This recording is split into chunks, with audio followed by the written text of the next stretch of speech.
This is TWiT. Pixel 4 leaks coming in strong. Few new things to notice about this. I feel like, it's every year it's the same. We just know every stinking thing about this damn phone. And that's no surprise, at least. Assistant is going to be able to step in for you while you're on hold, apparently, and notify you when a human is on the other end. I feel like this is weaponizing what we're already being weaponized against. It's like, we're going to put you on hold and make you wait. Oh, yeah? Well, I'm going to put your hold on hold and make you wait. Which I can get behind that. That sounds fun.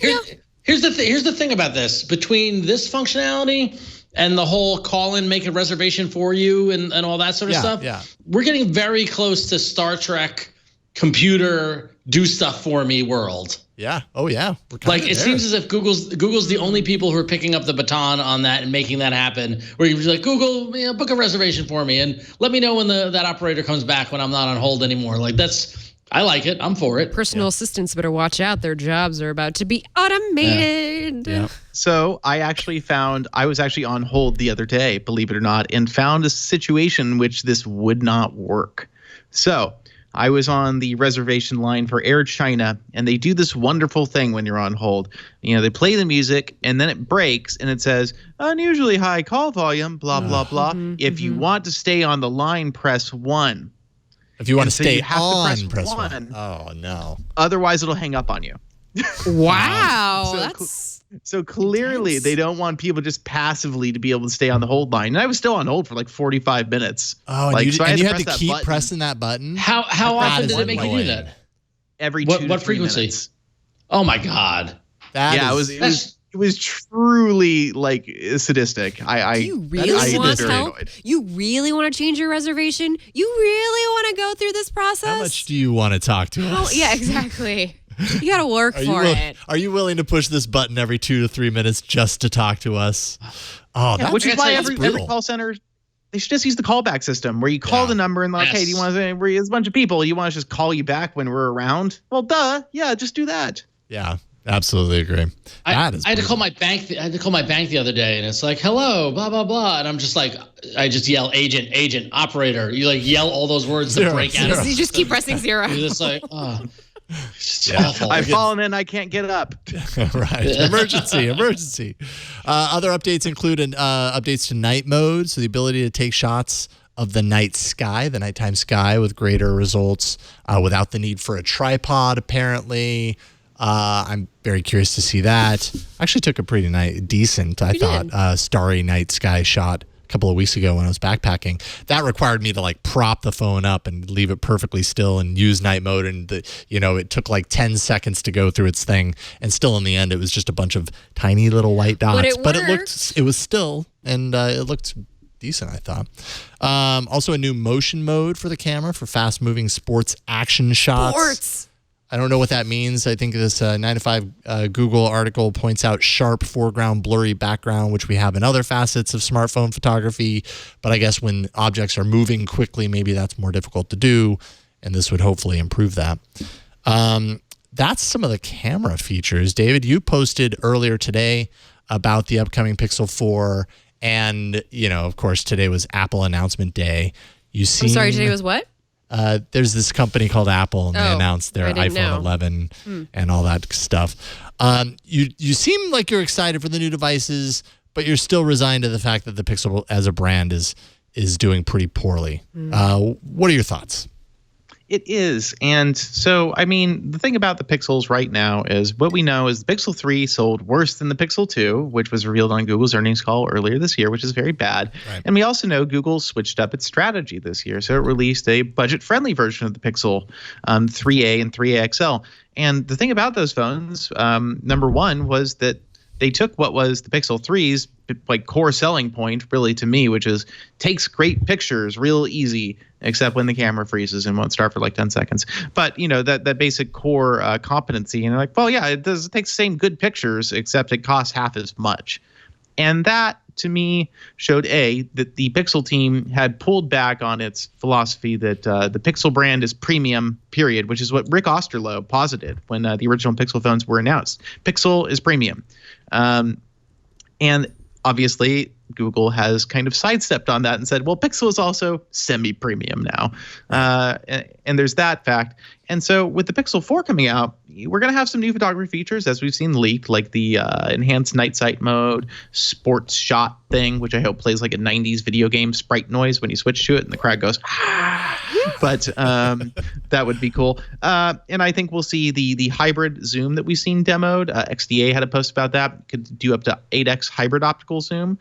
So it would combine digital and crop and all that kind of stuff, probably dual sensor data and all kinds of other really cool machine learning algorithm-y things that Google is really good at, because that's really what they specialize in. At this point, that is what separates Google smartphones, in my mind, in a technological sense, from the competition. But it's not clear that all of these benefits Google is bringing are actually resonating or that important to customers. They're really, I mean, in the grand scheme, they're incremental. As a device, the Pixel is still, it's a smartphone. It does all of the things a smartphone does, but it's not being advertised, it's not being distributed, and it's not being incentivized in the way an iPhone or a Samsung phone is. So with the Pixel 4, sure, Google's going to bring some new things to the table. First thing is that probably a lot of those cool camera features are going to Pixel 4a next year, because Google said, they're committed to doing the dual release thing for at least a little while. So we're going to see a Pixel 4a. So you're going to see a bunch of cool camera stuff come to the Pixel 4a from the Pixel 4 probably. And the other part of it is, to me, Google is going to announce all these cool new assistant features, like all the new the new hold music thing, probably some other AI-powered stuff. I wouldn't be surprised if we see an update to the Google, like basically the automated, what's it called, duplex, that adds some new features. But we'll probably see a lot of this go to Android One. We'll see it go to other Android phones. Next generation assistant, for example, which Google has said requires more powerful AI hardware, essentially, a more powerful set of DSPs to work. Undoubtedly, we'll see that debut on the Pixel 4. I can all but guarantee when the Pixel 4 launches next month, Google is going to talk about the next generation assistant, how it does all the language transcription on device. It's instantaneous. It can do all these crazy commands. And I mean, that I/O demo they gave the next gen assistant was like Star Trek, like Ron said. That awesome. Is what Google is going for. Like everybody in the crowd went nuts when they were doing it, and it worked. And that's what I want. That's what I want them to do. They should be doing that stuff, right? But I'm just not convinced that the smartphone buying public cares. That's what I just don't. I just don't know. And the other side of it is, well, Google inevitably will release it to partners because that's what they do. They want everybody to use the Google products. Mm-hmm. They're not going to be like, no, we're going to selfishly guard this for our phones that don't sell very well. It wouldn't make any sense for Google as a company. Business. It doesn't serve their interests. Yeah. So it's hard for me to see an angle for the Pixels to really break through in a big way in the marketplace without Google, really digging deep in its pockets in a way that would probably only enhance the antitrust attention Google is currently receiving. Yeah. Google would just have to subsidize its phone business in such an aggressive way that it would probably get the attention of people Google is not looking to get more attention from right now. But I just don't see another way for the Pixel brand to really break through. They've got the carrier partnerships now. I'm just not convinced that they're going to be able to do enough to really unseat Apple or Samsung in a meaningful way. Yeah, or when that could even possibly happen, I'm not even sure. You're right. But I feel like Google has increased their promotional presence. They have the carrier partnerships. They've done a lot of the things that in the past couple of years, as things haven't worked for them, we've all been saying, what they really need to do is this. They've done those things, yet they're still here. I think you're right. Sorry. But I was going to say, I feel like the promotional presence has more to do with the assistant than it does with any of the phones. Right. Right. Well, because the assistant is the phone. That's kind of what they've done now, right? Or the phone is the assistant. That's the main What I think is even more interesting, and why I think it's premature to make this call, is that I think you need at least another. I want to see how the Pixel 4 and then the Pixel 4a rollout goes, because and I said it for years, and I think that I'm glad they finally embraced it. You want to build an aspirational upgrade path. And just keep, rolling out $1,000 phone after $1,000 phone isn't going to break through. You need the $300 to $500 phone to get people into your ecosystem. And then when you get the 20-something who buys the 3A and then they get a job and they get a promotion, and then maybe the Pixel 4, maybe the Pixel 5, then they upgrade to, there's that growth path. They haven't cultivated that yet, and they're just starting to cultivate that. So I think, David, I see a lot of the points you're making, but I say don't count them out yet. I think you see where we are in 2 years from now, see where we are when the Pixel 5 and the 5A comes out, and I think what you'll see is a larger footprint as customers grow with the brand. I think that's definitely possible that we'll see some growth. I'm just not sure how much we're going to see in the near term. Google has said that they expect it to take 5 years to really grow the brand, and we're past the halfway mark now. And they slid backward last year, and that wasn't good. Yeah. And I also think that the other thing is, one of the things that we see often posit now, especially in the US, is that people are keeping their phones longer than ever because their phones are staying better longer than ever. Mm-hmm. And for me, as somebody who reviews smartphones, if I'm going to recommend like a phone to a family member, and I'm saying if it's $1,000 phone, if we're talking about a premium device, I'm going to say, well, honestly, you should probably buy an iPhone because you can get the battery replaced when it starts to when the cycle life degrades. Repairing it is relatively affordable and easy to do. It's easy. That's the thing. You can take it to an Apple store. You can take it to a third-party shop, wherever you want to go. An iPhone is easy to fix, and you can buy a extended warranty and everything. And Apple will give you OS updates for probably almost 5 years. There is no other Android phone that even comes close to that. So for me, like Google's promise to do 3 years of OS updates, for example, that's getting somewhere. That's getting to a point where support is more prioritized. But think about today, like if you have a original Pixel phone, where do you get the battery replaced? Are there batteries? Like how many are there? Who will do this repair? Even a Pixel 2, like who's going to do that? Or replace a screen. Google's had so many issues just getting like repair parts made available. Like they just run out sometimes. There are all these like customer support issues, and Google's customer support is already bad as is.